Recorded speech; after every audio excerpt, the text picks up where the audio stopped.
Hi friends, welcome to నాటు వైద్యం. మా ఛానల్ని ఎంతగానో ఆదరిస్తున్న ప్రేక్షకులకి, సబ్స్క్రైబర్స్కి మా హృదయపూర్వక ధన్యవాదాలు.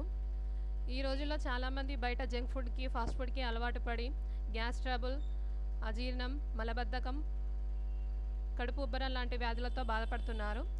ఇలాంటి వారికి ఆయుర్వేదంలో చాలా చక్కని చిట్కా ఉంది. అదేంటో చూద్దాం. ఒక 200 గ్రామ్స్ శొంఠిని తీసుకొని దాన్ని వేయించి పొడి చేసుకోవాలి. దాంతోపాటు ఒక 50 గ్రామ్స్ సైంధవ లవణం తీసుకోవాలి. సైంధవ లవణం అవైలబుల్గా లేకపోతే మార్కెట్లో సైంధవ లవణం చూర్ణం దొరుకుతుంది, దాన్ని అయినా వాడవచ్చు. ఈ రెండింటినీ కలిపి ఒక గాజు సీసాలో భద్రపరచుకోండి. దీన్ని ప్రతిరోజు ఉదయం, సాయంత్రం భోజనం అయిన తర్వాత ఒక స్పూన్ చొప్పున నోట్లో వేసుకొని చప్పరించండి. ఈ విధంగా ఇలా ఒక నెల రోజులు ప్రతిరోజు చేసినట్లయితే ఈ గ్యాస్ ట్రబుల్, కడుపు ఉబ్బరం, మలబద్ధకం, అజీర్తి వంటి వ్యాధుల నుంచి పూర్తిగా ఉపశమనం పొందవచ్చు. నా వీడియో మీకు నచ్చినట్లయితే ఒక లైక్, ఒక షేర్ చేయండి. సబ్స్క్రైబ్ చేయడం మర్చిపోకండి.